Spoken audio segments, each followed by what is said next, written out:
ഇന്ന് വൻപയർ ഈ വാഴയ്ക്ക ഇതും കൂടെ തോരൻ വെക്കാം. അതിനുവേണ്ടി അരക്കപ്പ് പയർ ഇത് തലേദിവസം രാത്രി വെള്ളത്തിൽ കുതിരാനിട്ടത്. ഇത് വെള്ളം ഊറ്റി വെച്ചതാണ്.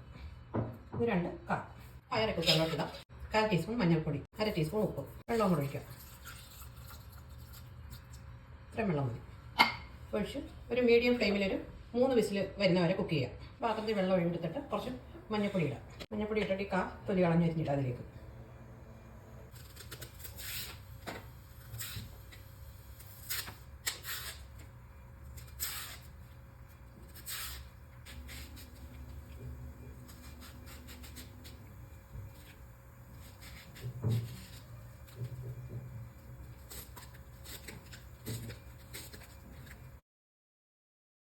അതുകൊണ്ട് തന്നെ തൊലി കളഞ്ഞ് അരിഞ്ഞിടാം. വെളിച്ചെണ്ണ ഒഴിക്കാം. ഒരു 2 ടേബിൾ സ്പൂൺ വെളിച്ചെണ്ണ ഒഴിക്കാം. 1/4 ടീസ്പൂൺ കടുക്. അതിലേക്ക് ചെറിയ ഉള്ളി, ഉണക്കമുളക്, കറിവേപ്പില. അതിലേക്ക് അരിഞ്ഞ് വെച്ചേക്കുന്ന ഈ വാഴയ്ക്ക ഇടാം. കുറച്ച് ഉപ്പ്, പയറിന് ഉപ്പിട്ടിട്ടുണ്ട്. പിന്നെ ഒരു 1/4 ടീസ്പൂൺ ഇട്ടിട്ട് കുറച്ച് വെള്ളം ഒഴിച്ചാൽ മതി. അധികം വേവില്ല.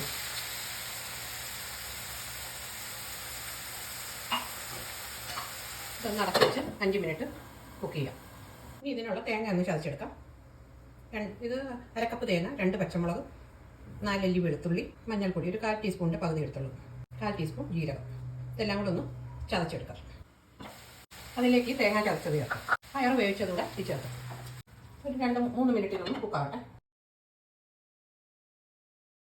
ഇത് ഓഫാക്കാം.